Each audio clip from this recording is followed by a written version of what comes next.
You've heard the good news, bad news kind of jokes. Well, I'm going to talk about a bad news, good news kind of thing, but it's no joke. We talked about God's creation and how he declared it all very good, and about how the humans were made in his image as representatives over all of his very good creation.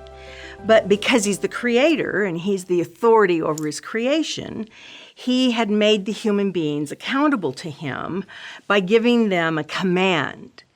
And at some point after that very good creation, the human beings, the woman and then the man, had stepped outside God's boundary. That's called sin, when you go your own way instead of God's way. And what had been a perfect creation immediately experienced devastation, a cosmic catastrophe, as the consequences of sin spread throughout all of creation. When human beings went their own way instead of God's way, it was very bad news. The penalty of death took place on two different levels. You see, death is separation. And the very first thing that happened was separation from God. Human beings were created to be in intimate personal relationship with God. We were made to have fellowship with him and with each other. And that very first moment that sin came in, we were separated from God. And then, of course, physical death, the separation of our spiritual continuing part of us, would eventually be separated from our physical part, and physical death would ensue. But as soon as sin came into God's very good creation, he made a promise that one day he would take steps to reverse the consequence of sin and death that occurred that day as a result of the human's choice to step outside God's boundary. The day sin came in to God's very good creation, he promised that he would send someone that he referred to as the seed of a woman who would reverse the consequence of sin and death. Now we see that promise in Genesis chapter 3. This is how God worded it. He said that one day a seed of a woman would crush the head of the serpent, and at that point, his heel would be bruised. This is the first preaching of the gospel. The word gospel, when translated from the Greek, means good news. The bad news was we were separated from God, whom we were created to be in relationship with, and it was our very own choice through sin that separated us from him. But the good news was that God was going to send someone called the seed of a woman who would restore our relationship with God. This was God's plan. This was God's promise. And that's the good news that we find in the message of Jesus Christ.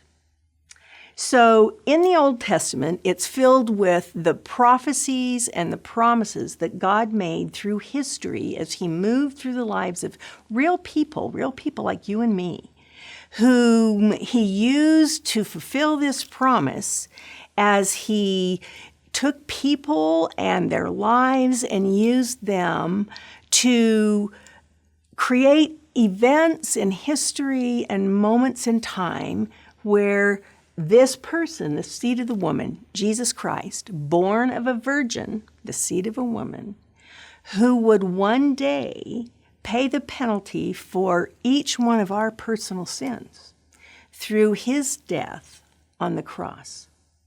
When Jesus came, he spoke about his own death as the means through which the sin debt of each individual would be paid. We're going to look at that in some depth later on. But right now, we just want to look at a few things that he said in the New Testament gospel of the book of John. It's in John where Jesus tells us the very most about himself.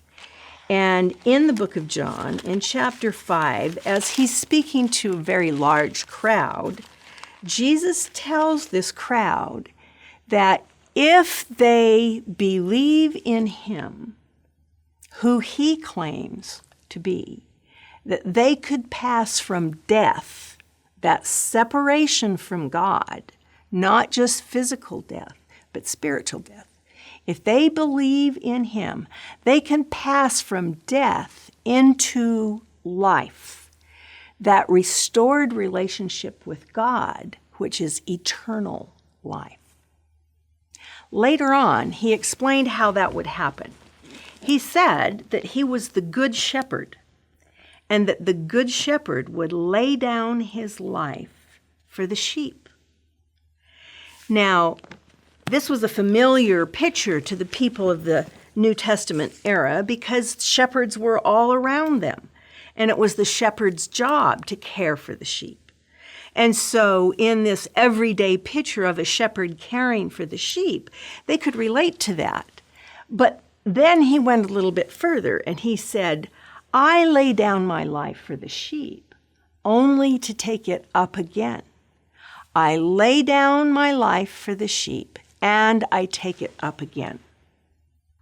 Now, Jesus was talking about his death through crucifixion and the resurrection that would follow. His death would pay the penalty of sin on our behalf, and the resurrection would be the evidence that the penalty was paid. That indeed is good news. God's promise, made so long ago in the garden, would be fulfilled through the death and the resurrection of the Good Shepherd, the person Jesus Christ, whom he would send, born of a virgin, the seed of a woman, who is God's own Son. Now, in order to understand how this all works, we have to understand that Jesus is not just an ordinary man, although he was fully man.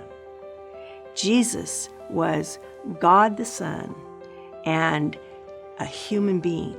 We'll talk more about that further in later episodes. But if you have time, can I encourage you to read the book of John?